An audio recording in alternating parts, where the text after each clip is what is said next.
Well, hello. I am absolutely delighted to be met here by Frieda, who is better known as 007 in the Adirondacks. How are you doing? I'm doing well, and I'm very excited to talk to you. I am thrilled to talk to you. It's so funny. I've been on Twitter all the time, and I kept seeing your Yeah. tweets come up, 007 in the Adirondacks, and I kept reading them, and I'm like, you have such a unique perspective and insight and look on this. I talk James Bond all the time with all sorts of people, and I always get a delight out of reading everything that you post, especially because I think Ian Fleming gets a bad rap to a certain extent. And it's like you kind of look past the superficial and into his actual words. And you've written these beautiful tweets about how he spoke to women in the books and things like that. And I just think it's amazing. So tell me, how did you get into this? Bond, I mean, you describe yourself as an Ian Fleming scholar, a refugee's child, a librarian, a champion pole dancer, feminist, costume designer, soprano, juggler. Just start at the beginning. Tell everyone who you are and how did you get into this? All right. Gonna take a sip here, which is not a martini, just for listeners. My James Bond obsession didn't start as a James Bond obsession. It started actually with Ian Fleming, the writer, because I'm the right age to have read the book Chitty Chitty Bang Bang. Yes. And at the time, everybody was reading Chitty Chitty Bang Bang and reading Charlie and the Chocolate Factory at the same time because the movies had just come out. And I was the right age to read both of them. And looking back on it, one of the things that is remarkable to me about myself is that I thought that Ian Fleming and Roald Dahl were the same person because of similar writing styles. I literally thought that Ian Fleming was Roald Dahl in a pen name. I could totally understand that, though. I could, except for the fact that I was 9. What 9-year-old thinks that way? Oh, that's true. But, look, and rereading the books, it still kind of holds up because they do the same thing. They do the asides to the reader, and they'll have like a recipe at the end of the book, which is something that, they've both done in their children's books, not so much in their grown-up books. But yeah, that was my first appreciation of Ian Fleming. And I pretty much didn't think about this until I was in high school. And this is the part where, I have the power to do a revisionism over this, and I'd kind of like to. But the plain fact is I got into James Bond because the guy I was dating at the time was into James Bond. And this was a while ago. So this is the time when you had to rent the VCRs as well. Yeah, not just the tapes. You had to rent the VCRs unless you were quite wealthy, and then you would rent the tapes. And I'm pretty sure the first one I saw was Live and Let Die. And I remember very early in watching the James Bond movies, and one of the things that made me decide, okay, like this is somebody who's good enough to marry, is at the very beginning of the first James Bond movie that we saw together on a VHS. He said, you need to know that there's usually a naked dancing woman at the beginning of this, but don't get too worried about that, okay? And that was so sweet. So that was the beginning. Live and Let Die was one of the first ones I watched. I think we're about a similar age, because I was living in England then. I had no like understanding of America, and it was so vivid and exciting and dramatic, and so it was a very influential movie to a young boy. Oh yes, and even to a young girl, because there was so much going on. Of course, Geoffrey Holder is magnetic. Yep. I was lucky enough when I was in college to get to hear him speak, and he was absolutely wonderful. He did the laugh because he knew that's why most of us were there. But after he got the laugh out of the way, he did a wonderful talk on choreography and fashion. Yeah. It was great. And it was one of the most stylish James Bond movies, of course. Oh, yes. Roger Moore had never looked as good as when he got off the plane. He never looked as good. And I'm 5'4", as is Jane Seymour. So, of course, I had to grow my hair so long I could tuck it into my jeans because, it's the same color as Jane Seymour's, actually. Well, similar, yeah. And so, when did you become like a scholar of the James Bond books themselves? You are a scholar. Oh, so yeah. I think that's an important thing. So, I mean, tell me if you're comfortable to it. Tell me a little about yourself and your interests and your expertise and things like that, and then we'll slide it into James Bond. Yeah, well, a little bit about myself. Well, I'm a career librarian in the same town, and in fact in the same building where I put books away when I was a teenager. That's how small town I am. And that's okay. What happened with my James Bond interest, which we'll get back to the bigger scholar stuff, is after I saw a couple James Bond movies, I was already working at a library, and I started taking the books out of the library because I could. What I didn't know at the time, sometimes they have these questions on Twitter. Is there if there's a book you could read for the first time again, or a movie you could see with the perspective you have now and do it for the first time and get all the fresh experiences, what would you like to see? I would love to have known that I should have read the James Bond books in order. Ah, that makes a lot of sense, actually. And I didn't know that. And I just interlibrary loaned, because that's the way you get books free that your own library does not possess. And I just read them as they came in. And when you think about Live and Let Die, it's so exotic and the music is so beautiful. And even if you've been to the Caribbean, you probably haven't been to that Caribbean. Even if you've been to Louisiana, you haven't been to that interpretation. So I was used to being taken away in my James Bond books. And I'll never forget it. I got The Spy Who Loved Me, which I had not heard of as a book, because as you know, the movie doesn't go with the book very well. And I opened it up, and on the very first page, she said she was in the Adirondacks. And I was sitting in the Adirondacks when I was reading this, and I closed the book, and I'm like, that can't be right. I opened it up again. There it is, Lake George, Adirondacks, Glens Falls. Right now, I'm in Glens Falls. From the window I'm looking at right now, I can see Route 9, which features heavily in The Spy Who Loved Me. And it was just amazing to me. At first, I felt a little cheated. You're supposed to be whisked away to someplace exotic in a James Bond book. What are they doing in the Adirondacks? This is no fun. But then it became amazing to me. When I moved to America for the first time, I lived in New York, and it was wonderful. And then I went upstate for the first time, and it was to me one of the most beautiful places I've ever seen in my life. My dream is to move upstate, and like Lake George, Glenfell, everything. Yeah. It's gorgeous, these mountains, these forests, and I could understand, because Ian Fleming and I had we kind of got raised in the same part of England and Scottish backgrounds and things, and I can understand absolutely why he might have fallen in love with that part of the world.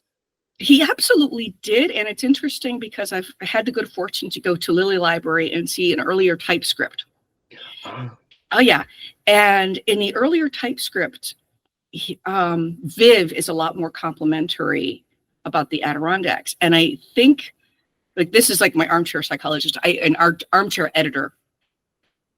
In the book Spy Who Loved Me, as it got published, there's a lot of would have been the most beautiful except for, would have been the most beautiful except for. There's a lot of that in the book, but that's not in the original typescript. In the original typescript, there's a lot of, this is the most beautiful highway, in North America, and this town is the most beautiful in North America. But I think Ian had to change Viv's voice because that's the way Bond talks all the time. Yep. So he had to make something different. So he made this 22, 23-year-old woman a little bit hard-boiled, I think, to try to make her different from Bond, because otherwise it would have been the same voice. But in the earlier typescript, there's a lot more of the poetic, which he does a little bit, like, the maple trees like shrapnel bursts, which they really are that bright red. I mean, you're in America now, so you've probably seen the beauty of the, North American fall. I mean, I could just sit on one of those mountaintops and just look out across upstate New York forever.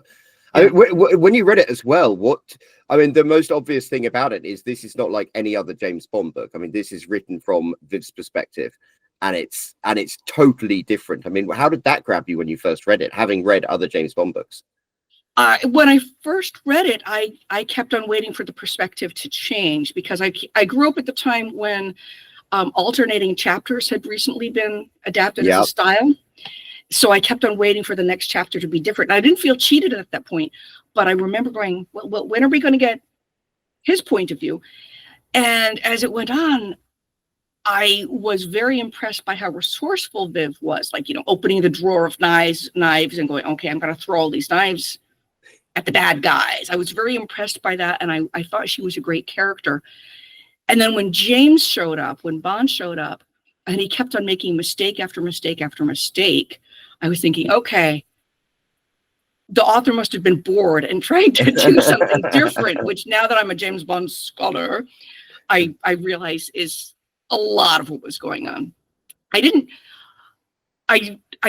decide it was like my favorite book ever at the time, but I was impressed by how obviously Ian Fleming had to have been in the Adirondacks in order to get some of the detail correct. Oh, one of the things I love about what you post is it's very easy, and a lot of people like dismiss The Spy Who Loved Me. They're like, oh, Ian Fleming was a guy writing from a woman's perspective. Isn't that ridiculous? Blah, blah, blah. And it's a kind of, these days, there is a lot of people talk about, you know, men writing about women, and there's that meme going around of like, write yourself from a male writer's perspective, which I don't personally think is particularly fair. I read a lot of romance, and I read a lot of women writing from a male perspective, and I think you can equally come up with some examples of where that they don't necessarily get that right. And I love the way that you actually drill down it. You don't do that surface level thing. You drill down and you actually have appreciation for it, even though you can also point out the criticism stuff. And I love that about how you talk about the book. Well, thank you. I can love it and still find things that are wrong. And I would love to talk to you about romance, because romance, like I adore romance novels. And I went to a conference that had a great big presentation about how romance are keeping the lights on in publishing. So go romance, absolutely. You know, but back to my appreciation of Viv, I would love if I could read The Spy Who Loved Me again, you know, as a person who's close to retirement and but still experience it for the first time. On the other hand, I am so lucky because when I was reading it, I was 17 years old. The protagonist is 22. And in my line of work in librarianship, usually people like to read about people about 4 years older than they are until they reach adulthood, and then it changes. But usually from late elementary until college years, you want to read about somebody just a little bit older than you are. That's just the way people are. They're dreaming about when I grow up. So when I was 17, I was reading exactly the right book that I should have read. It just happened. And because of that, I can say, yeah, actually, he gets how a girl feels after a broken heart pretty accurate. And I'm not even going to say for a guy. He just gets it pretty accurate. Her incredible self-centeredness. I mean, that's your teenage romance. Everything is out to get you personally. And that's fine. He does that very, very well. He didn't make her wiser than she should have been. You know, he didn't make her, I don't know, he didn't make her bitter or anything. He made her, I thought, extremely realistic. And I can say that with some confidence because I was 17 when I read it and I just had my heart broken. So yeah, I thought he did that really well. Yeah, I mean, Ian Fleming seems to like his soiled doves, so to speak. And she was kind of, she had a rough life. And she had a rough life, but I was reading, I don't know how familiar you are with Kingsley Amis and the Snelling interpretations. I'm not that familiar. I'm familiar with Kingsley Amis, but not the Snelling interpretations. Okay, so basically Snelling tried to do the same thing that Kingsley Amis did. And I don't think he did as good a job, but it's still worth reading. But one of the things Amis says is he talks about how, you know, you might want to take a woman's word for how a man writes about a woman. Yeah. You know, that's pretty significant. But Snelling, it's like I said, it's worth reading, but I don't agree with him. But it's still worth looking at. He talks about people like Viv, like Domino, like Tiffany, and he talks about how they're all terribly, terribly damaged people. And then he dismisses them and says, you know, why does Ian Fleming keep on giving James Bond these weirdos?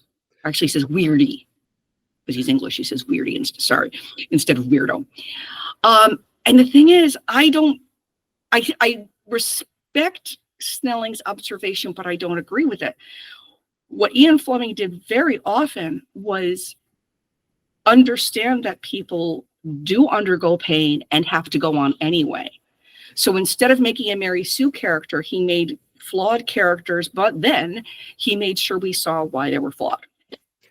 And also he made Viv is resourceful and Oh, brave, so and yeah. I love it. It's funny because, the relationships that I've had with women, they've all tended to be with women who have had, they're kind of broken people, but maybe I'm a broken person, and you're like the two broken pieces fit together. right, And it's right. kind of, yeah.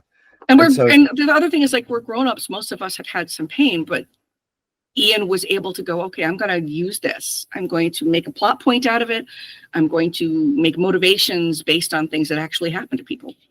Yeah, and it's so interesting. You said how her pain, being heartbroken, resonated with you at the time as a heartbroken 17-year-old. Happens.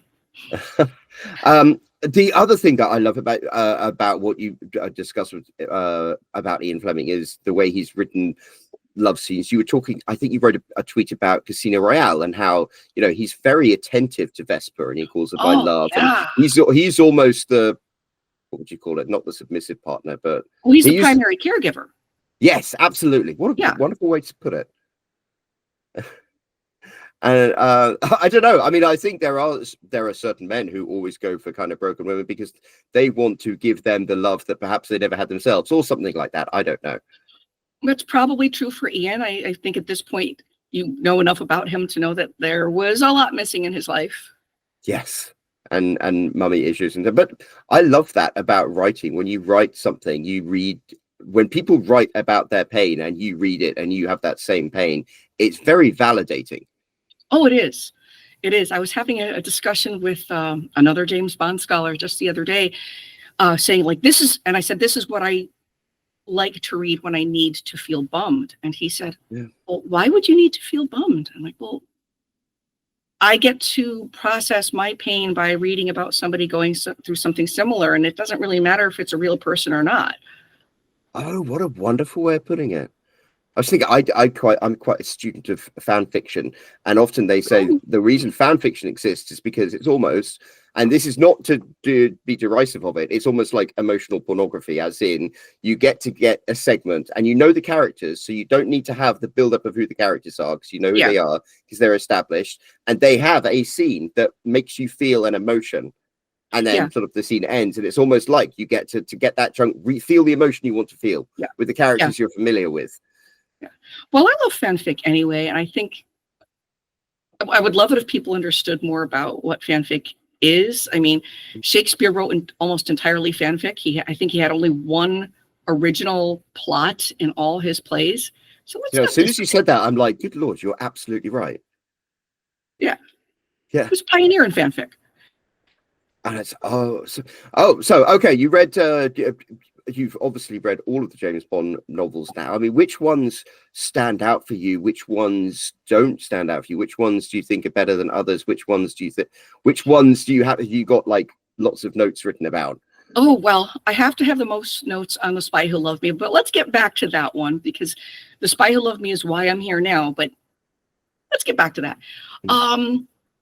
It's so much depends on my mood. My favorite James Bond story will always be Quantum of Solace. And that surprises people, because generally they expect that it would be Moonraker, with Galibrand, going around doing her things. And he doesn't get the girl at the end in that one. And he doesn't get the girl at the end. But it's splendid writing. It's probably my favorite of the novels.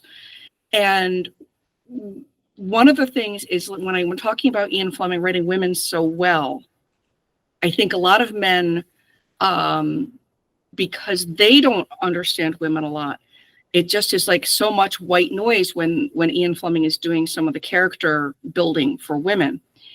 And when Gala is complaining to herself in this little monologue, like, oh, my numbers are good, why aren't they listening to my numbers?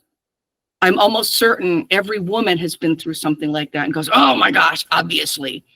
But I'm willing to bet that there are men who just don't pay attention to that because they've never experienced it, or they believe they've never witnessed it. Whereas women find that very validating. And women tend to find it very validating that, Gala's wearing an engagement ring. The bad guys figure it's a lie engagement ring. And even Bond figures it's a lie engagement ring. And that's like fascinating, because here's Ian Fleming not only admitting but showcasing that men are such pests, that women have this system in place, and men know that they're pests because they know the system. And that's like a beautiful bit of writing and validating part on the part of Ian.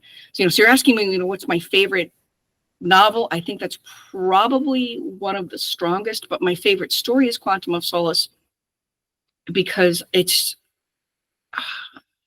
so emotionally perfect. It's an amazing. I mean, Bond is almost. He's not really a character in it. It's about other people, No. but isn't it? And it's almost like Roald Dahl wrote a lot of adult fiction. And again, like I thought they were the same person. Yeah, I mean, his adult fiction is twisted, and then it's kind of Quantum of Solace as a story is just amazing, and it's very satisfying, and it's got the twist at the end, and it's kind of like, this is what a fascinating thing to sit down. He's there. Yeah. Ian Fleming, the man who writes spy adventures with guns and explosions and things like this. And then he writes this tiny little window into a relationship gone wrong that is such an incredible viewpoint of human relationships. And it's funny, too, because I love to reread it. And I can't even tell you how many times I've read it. And just the other day, I noticed something wonderful that Ian had done that I hadn't noticed in the like previous 24 times I've read it. When he had, talking about the twist at the end, which makes everybody go, oh my gosh, we thought she was a fluffhead, and maybe she is a fluffhead, but wow, what a story. Something like on the 3rd page, Ian has the narrator say, oh, everybody in this town is really boring. They don't even gossip about each other because they're too scared to gossip about each other. So the governor has been trained not to gossip, but he really wants to. So he tells this long story with the twist at the end because he can't bring himself to gossip. And it's like, man, Ian gave that to us because he gave it to us on the 3rd page. And if we'd been paying attention, we would have realized. I love that. He was a very skilled writer. Oh, yeah. And that's one of the reasons I'm so, up in arms about this, because I feel that he's underestimated as a writer and as somebody who can get you to turn a page. And I am a librarian. I've read kind of a lot of books. So, yeah.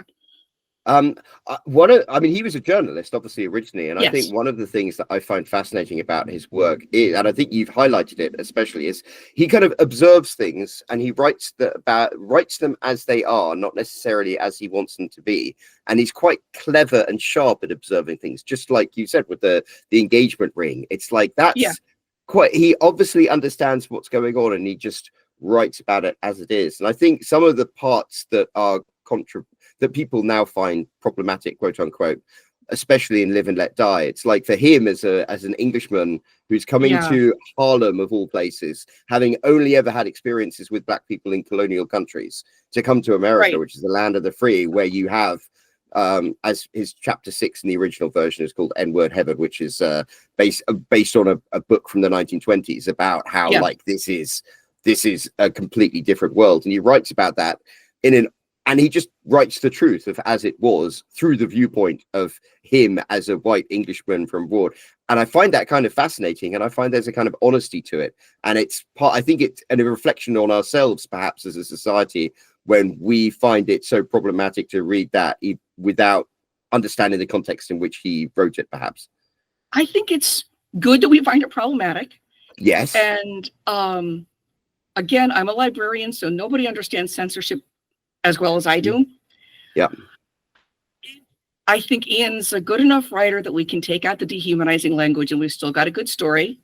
Yeah. If you need to see historical context, you can easily go on BiblioFind and get one of the original print books. But the dehumanizing language was part of the atmosphere at the time, and it doesn't need to be now, and it doesn't need to be there to move the story forward. So it's okay. We can get rid of the dehumanizing language. We're good. It's funny. I was leading the charge against this at the censorship, and then I actually got an original copy from 1954, and I read it. And I read some interviews with Corinne Turner, who runs Ian Fleming Publications now. And I can kind of understand if you want to keep the literary James Bond alive today, and you're going to introduce a whole new generation, like my kids, my 16-year-old reading a James Bond book. If he read the original version there, he'd be like, Dad, what the hell is up with this book? Yeah. And he'd like, why are you letting me read this, Dad? Yeah. Yeah. And I can really understand that's a real challenge, especially if you want to keep a literary character alive and relevant 70 years after the first book was published. Yeah, well, not only that, but Ian approved changes in his lifetime between the British and the American versions that were less hateful, and whether he was doing it to sell books or whether he was doing it because he really learned something, the fact is he made the changes, he approved them, even if tacitly, to remove, the title from the chapter title from chapter 6. So he knew and approved of making changes in his books. So I think if he can do it, we can do it. Well, I mean, also some of the changes he made were just factual ones, like the colors of the trains. I think, I mean, you're probably familiar with this. Yeah, in the original version, he wrote the colors of these trains, and actually it was a different color. So he wanted to get it right rather than necessarily make a statement. To like protect his pride. And he used to write these beautiful letters. And I don't remember how I knew about them before Fergus Fleming published The Man with the Golden Typewriter, but somehow I knew that, maybe it was because of a biography, how Ian Fleming would write these beautiful letters, and somebody would, dress him down and say, well, you got the colors of the train wrong, or that's not the person who produces that perfume. And he would always write, how very kind of you to take the time to help me. He would always say something like that. And I'm not going to say who it was, but having known that about Ian Fleming, I found a mistake in another thriller, and I wrote what I thought was a helpful letter to this thriller author, and I got the meanest letter back. Really? And I'm like I said, I can't tell you who it is because he's living, and I don't want to make it look like I'm out to get this guy. But I remember thinking, oh my gosh, this man is rich and famous. I'm this like nobody, and I've gotten under his skin. This is magnificent. Well, they say we're only ever offended by things that are true. Yeah, but Ian would say, thank you so much. Yes. Well, I think he was quite a classy chap, really. Yeah, in most ways. So can I talk a little bit about why I'm an Ian Fleming scholar now? I would love that. Absolutely. So here I was in Glens Falls, and at this time, this was 30 years after some of the books had been published. And I would go around and tell my friends, oh, did you know that Ian Fleming was in Glens Falls? And they'd say, ooh, what? No, James Bond was in Glens Falls. Yes, he was. Look at this book. I even started carrying it around because I was like, really. And one of the things that made me so certain that Ian had actually spent time here was he was able to identify West Street as a place you could pick up a lady of the night, which is absolutely true, and not something that would be in tourism brochures. You have to either be here or know somebody to know that kind of information. And I was working for a library. I confirmed it with the Folklife Center here at the library. Yes, in 1960, you absolutely could do that on that street. And so I started looking at other things going, wait a minute, there's no way he would know this unless he was here. No way he would know this unless he was here. I don't know why he was here, but you have to have been here. So if anybody says that the libraries aren't worth it and things like that, libraries aren't important, just say, if you want to know where in the 1960s in your township you could pick up a lady of the night, ask your librarian and they'll be able to tell you. There we go. For you. Yeah. And we don't judge. We just want the truth. So one of my good friends was the editor of the New York Folklore Society magazine. And I had been jumping up and down about this for a while. And he said, well, how about you write an article about this? Because that's folklore, Ian Fleming being in Glens Falls. And I went everywhere and I indexed everything and I cited everything. And I had my 5-year-old daughter follow me around taking pictures. Oh, that's wonderful. Yeah. She got photo credit. So I wrote this article in the New York Folklore Society, and I'm like, okay, this is over. I never have to worry about this again. It's out of my system. And I felt so good. And I was like, I never have to do anything but just read James Bond books again. I'm done. Boy, do I feel relieved and validated. And then I started getting contacted by James Bond scholars who wanted to know more about my work. Oh, well, I mean, you deserve it, though. Thank you. Yeah, but it was great. It was of course early internet. So of course, first I thought they weren't who they were, and I would like minimize one window and like open it up in Google. I'm like, oh, okay, this person really is who they say they are. And then I started to write articles, and then I started the Twitter, which mostly I started to keep myself disciplined because I had the hope, which turned out, thank you, to be reasonable, that people would start to contact me asking for more content, as they call it. So it kept me disciplined. And then I redid Viv's journey from Montreal to Lake George on a scooter. You did the journey. I did the journey, yeah. That's amazing. Yeah. Honestly, on a little scooter as well. That must. I got a little scooter. Yeah. I don't know what you know about licenses here, but you do actually have to have a motorcycle license to have a scooter of a certain speed and weight here. And it happened that I had my motorcycle license, and I was talking to my assistant here at work, and I said, I want to make this journey. I can't do it in a car. To be authentic, it has to be on a scooter. I sure wish I knew somebody who had one. And she said, oh, my dad has two. You can take your pick.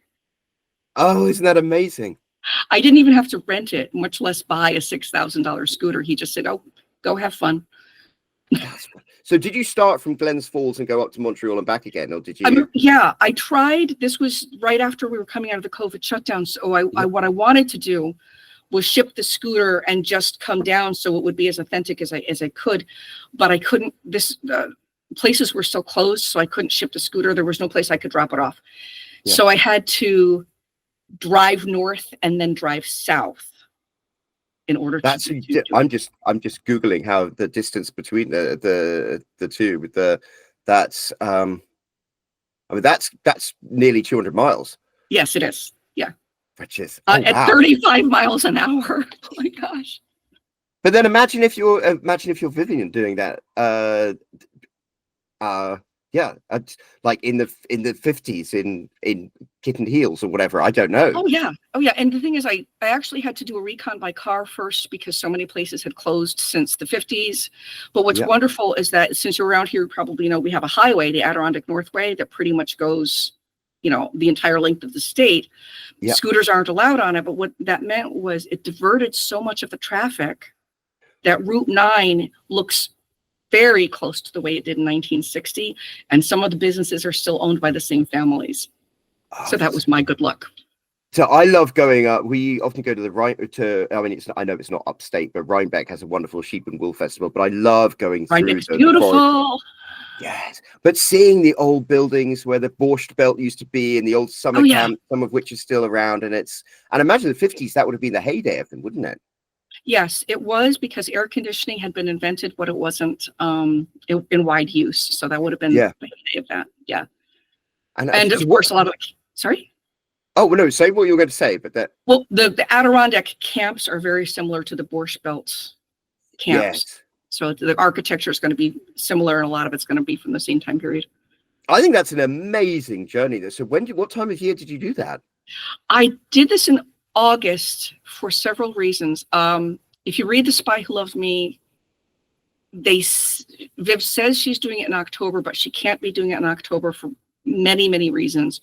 One is, in October, it is so cold, even now, that the bad guy would have died of hypothermia if he fell into an Adirondack lake, and they would never have come back to attack Viv because they would have been too cold. And she's running around the woods, and her bare feet give her away to the bad guy, but she would have been so cold in October that she couldn't have gone very far, even with adrenaline happening. And they described thunderstorms, which, as you know, since you live here now, it doesn't happen at the end of October. That's something that happens in July and August. And Ian Fleming was in upstate in July and August frequently because he was here for the racing season in Saratoga. So what he did was he superimposed the August weather and the beauty of October in one book. So I knew I had to do this in August. And also because things were open. I mean, he's having Viv go to Storytown, USA in October, and fun parks are not open. I in some ways I always enjoy the bits that he gets wrong, because it's kind of it highlights the bits that he gets right more. Oh yeah, no, I'm not critical of that. I'm actually pretty excited, because that means he absolutely definitively was here in August because he's describing August weather beautifully. So, So can we read your articles, by the way? I want to. yeah, my articles are mostly on artistic license renewed with the C's the English way, Yeah. edited by Tom Cull. And my book about my trip is in publishing limbo right now because it was ready to be published. And then there was a shakeup in the publisher and they got a whole new editor. So now it's waiting. But You have to tell me as soon as that comes out because I will yes. buy a copy in a heartbeat. Well, thank you. Yes, Yeah. I would definitely. That's amazing. I just find it so heartwarming that there's somebody like you're like a bird of a feather, but like you're so passionate about this, and to do something like that is such a wonderful adventure. Oh, but it wasn't an adventure. It's like I was sleeping under the stars in the Adirondacks. You know, it's like, Yeah. What's my excuse? Well, I'm a James Bond scholar. It's easier to do this saying I'm a James Bond scholar than that sounds like fun. You know? So, well, okay, branching off a little bit, tell me about the other things that you're passionate about, books you like romance. Like I'm a romance author myself. And so when you were talking about alternating viewpoints, for example, like I write my books in alternating viewpoints, which I think is a really effective way to tell a story. Oh, and yeah, so I tell me about the other books that you love and other things that you love. Well, I love romance books. And I love alternating viewpoint, you know, when it's done well. But what I want to get like all excited about romance is that when I went to this conference, because romance had always been my guilty pleasure, the one that I didn't admit in public, unfortunately, even though I was reading it, because like I'm supposed to be smart, you know, so I can't read romance. But I still did it anyway. And at this conference, they were saying how, first of all, it's the only growing part of publishing right now. Everything else is just kind of hanging on. Romance is great. Romance is adapted from the legitimate, at the time, kidnapping fantasies. And I would love to talk to you about why that was legit at the time. To there's now happily ever after and happily for now. Yes. And now in romance books, as I'm sure you know, they discuss contraceptives, they discuss safety words, they discuss all these wonderful things, and the woman doesn't necessarily have to give up her career and the man doesn't have to give up his career. And they have gay romances where being gay is not necessarily a problem, it's just a story, and it's gotten to be so wonderful. I absolutely love it. I was there we go. Just to so yeah, show me your book so I can get. Well, I was just going to say, just to prove that I'm not faking it. I do actually read romance, and I just gave away all my paperbacks, but I write romance novels about a motorcycle club, and I've been fairly successful with them. Hold up one of yours so I can get. I don't know if do I have. I'm going to disappear for 1 second. Stay there.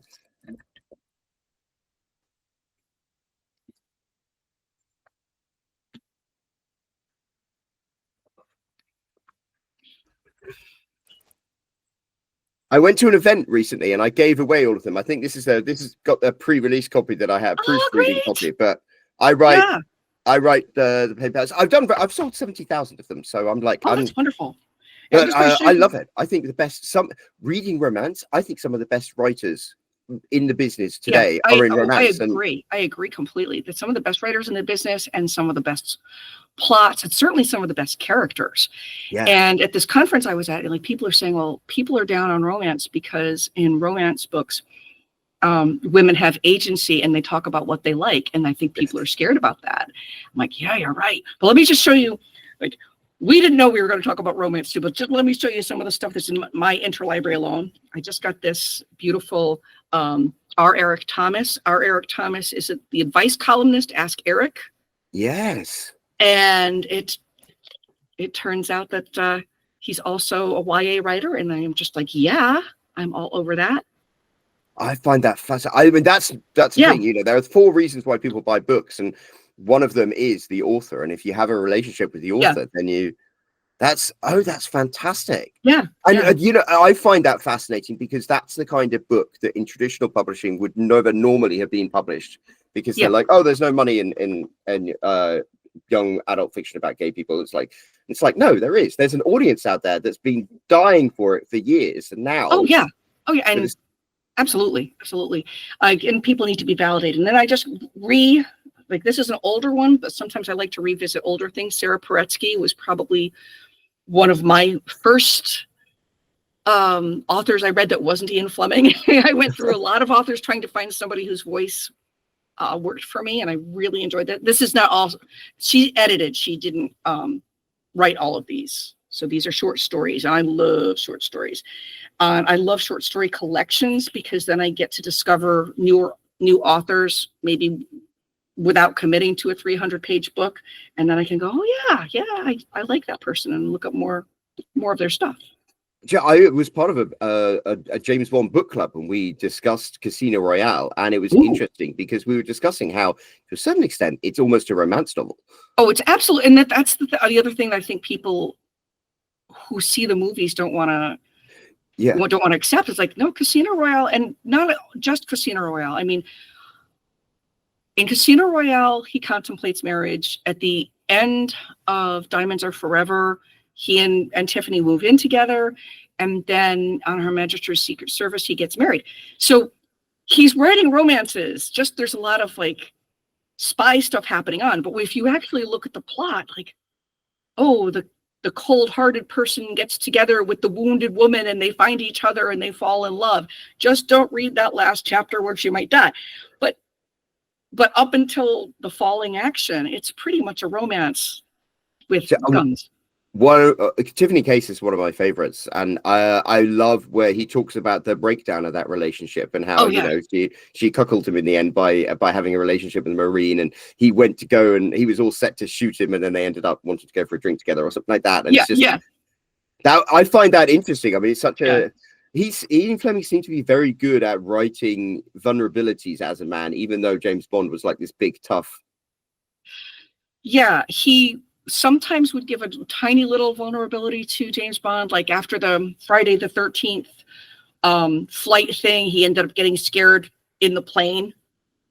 And you were saying Ian Fleming loved flying on Friday the 13th. Yeah. Ian Fleming loved. I can see that because it's true. Nobody else is going to be there. But one of the things that Ian would do, I don't even know if I should tell you, because once you see it, you can't unsee it. He would give his vulnerabilities or his jerky traits to Felix. And we like Felix, so we can't be angry about this. But he had Felix say some terrible things and do some terrible things. But he's Felix, so he's okay. I mean, talk about Live and Let Die, the book. It's like Felix is, as you might expect, an FBI agent from the 50s hailing from Texas is quite racist. So he gives that to Felix. So James Bond doesn't have to do those things. I find that fascinating. I mean, it's and tell me the others. So you're the kind of woman who would just jump on a scooter and go off to Montreal. You wrote a book about your experiences, which hasn't been published yet. What was that like, writing a book about it? That was fun. Like, I'm one of those, I don't know about you, but I'm one of those writers, like, I love writing. I know there are writers who don't love writing, but they like having written. Yeah. I know exactly how that feels sometimes. Yeah. Like sometimes if it's an assignment for a conference, I don't enjoy writing, but most of the time I like writing and I crack myself up. I think I'm very funny and I like rereading my stuff.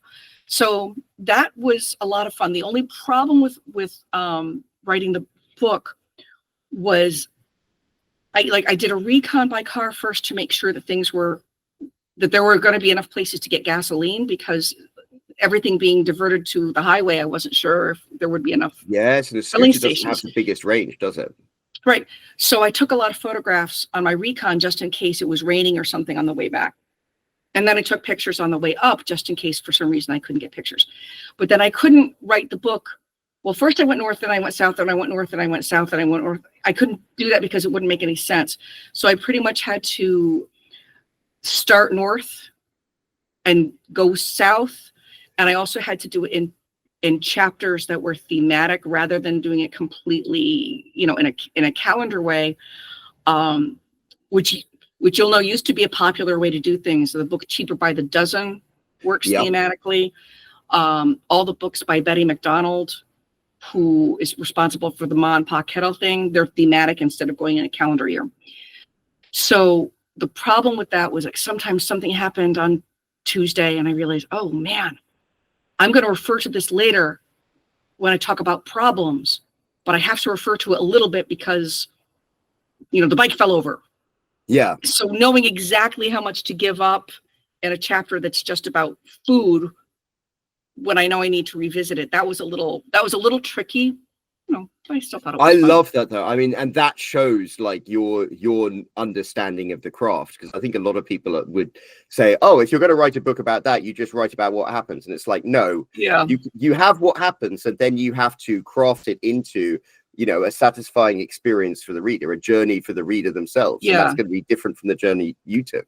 So I had to, as much as possible, do the things that Viv would do, and in that sense, my choices got narrower and narrower because I tried to only visit tourist places that would have been open in 1960.